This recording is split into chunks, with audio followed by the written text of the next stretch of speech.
Lily's arms are full, a folder, a phone buzzing against her hip, her shoulder bag sliding off, and none of that matters the second she sees him. Jinho is standing on the wrong side of the railing, 40 floors up, wind pulling at his jacket. He doesn't turn around when the door bangs open behind her. Her voice comes out flatter than she expects, steadier. "Look at me." He doesn't. She drops everything. The folder hits the floor, papers fanning out. Her hands are shaking and she doesn't let them show it. "Not doing this with an audience," he says, quiet, almost bored. "There's no audience, there's just me." Then leave. He looks at her then, first time. Something in his face shifts, like he wasn't expecting an answer that simple. She doesn't move toward him, not yet. "You don't know me," he says. "I know you're still talking. People who have already decided don't talk." Silence. The city hums 40 floors below, indifferent. "Get down from there," she says. "Not because of them." She nods at the empty penthouse behind her. "Because of whatever's actually eating you, that's still here. Coming down doesn't make it disappear. It just means you get to fight it instead of letting it win by default." His jaw tightens. His hand on the railing uncurls slightly. "You don't know what I've done," he says. "Then tell me, after you're on this side of the railing." Nobody moves for 4 long seconds, then he steps back down. If you've ever had to talk someone off a ledge, literal or otherwise, drop a comment below. This story only gets harder from here. He doesn't thank her. He pours a drink he doesn't touch and stares at the skyline like it owes him something. "Not calling anyone," he says, not a question. "Unless you give me a reason to." "There's no reason. This didn't happen." "It happened to me too." Lily's voice doesn't rise. "I was standing there. I don't get to unsee it because you'd prefer I did." He turns, and for the first time she sees something other than control in his face. Something closer to fear, not of the fall, of her. "What do you want?" he asks. "Money, a payoff, everyone wants something." "I want you to stop talking to me like I'm a transaction." That lands harder than he expects. He sets the glass down. "You don't understand what you walked into," he says. "This isn't sadness, this is math. There are things I've signed off on that don't leave room for." He stops himself. "What?" He doesn't answer. The silence says more than he wants it to. Downstairs, a phone starts ringing that isn't hers.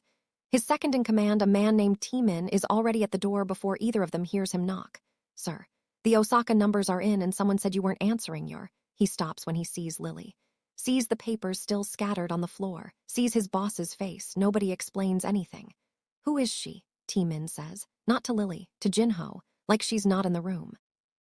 "Nobody," Jinho says. Lily doesn't correct him. But something in her expression does it for her. T-Min's eyes move from her to the papers, to the untouched glass in Jinho's hand, and something behind his eyes recalculates. "We'll talk later," he says, and leaves the way he came, too quickly to be casual. 3 days pass without another word from Jinho. Then a car is waiting outside Lily's building at 7 a.m., engine running, driver silent, an envelope on the seat with more money in it than she's made in 2 years. She doesn't take it inside. She walks straight back up to the penthouse, past a doorman who clearly wasn't told to stop her, and drops the envelope on his desk. "I didn't ask for this." "Everyone takes it," Jinho says, not looking up from his laptop. "I'm not everyone." That gets his attention. "Then what do you want from me?" "Nothing," she says. "That's the part you can't process." He studies her the way he'd study a contract, with a clause he doesn't recognize. "T-Min thinks you're a problem," he says. "Am I?" He hasn't decided yet. That's worse. She almost laughs, not because it's funny, but because it's the first honest thing he said without being cornered into it. "You say that like it's inevitable," she says. "Like there's no version where he just doesn't get to decide anything about me." Jinho's expression flickers. "You really don't understand who he works for." "I understand exactly who he works for. I'm looking at him." For a second, neither of them says anything. It's the first time the silence between them doesn't feel like a wall. Quick gut check before we keep going. Hit subscribe if you want the rest of this. It's about to get a lot more dangerous for her, not just him. The next twist doesn't come from Jinho. It comes from a folder T-Min leaves on the wrong desk. One Lily isn't supposed to see, but does. Shipping manifests. Names crossed out in red. A subsidiary company she recognizes because her cousin used to work the docks it fronts for before he stopped answering calls entirely. She doesn't confront Jinho with accusations. She puts the folder in front of him and says nothing. He goes very still. "You went through his office." "Left it open." "I read 3 pages before I understood what I was looking at." Her voice doesn't rise. "Is this what you almost died over?" Jinho doesn't answer for a long moment. "My father built this," he finally says. I inherited the empire and the bodies under it on the same day. There's no version of walking away that doesn't get someone else killed in my place. That's not a reason to die. That's a reason to change it. You don't understand how deep it goes. Then show me. Or keep pretending the railing was the only way out. He looks at the folder like it's the first honest thing anyone's put in front of him in years. If I move on this, he says, T-Min won't ask permission before he responds. He'll just respond. Then you'll know exactly who he really is. Isn't that worth something? The fallout starts fast. T-Min finds out what Lily saw. He doesn't threaten her outright. He's smarter than that, but the message arrives anyway, delivered through a mutual acquaintance who suddenly stops returning her texts. Then her landlord mentions, almost in passing, that someone came by asking questions about her lease. She confronts Jinho about it, and for once he doesn't deflect. Handle it, he says. That's what worries me. Handling things is how we got a folder full of red ink. He doesn't have an answer for that. I'm not asking you to be someone else, she says, quieter now. I'm asking you to stop assuming the only two options are control everything or lose everything. There's a third option. It's just the one you've never tried. That night, alone, Lily admits to herself the thing she hasn't said out loud. She's not staying because of pity, and she's not staying for the money she keeps refusing. She's staying because, for the first time in longer than she wants to admit, someone looked at her like she mattered more than what she could do for him. And walking away now would mean leaving him to decide, alone, that he doesn't matter either. The confrontation with T-Min happens in daylight, which somehow makes it worse. Made him soft, T-Min says. Soft men in this business don't last. Was never hard. He was just good at hiding that he wasn't. T-Min's expression flickers, something between contempt and briefly doubt. You think you know him because he almost died in front of you, he says. You don't know what he's capable of, what this whole family is capable of. I know what you're capable of, Lily says.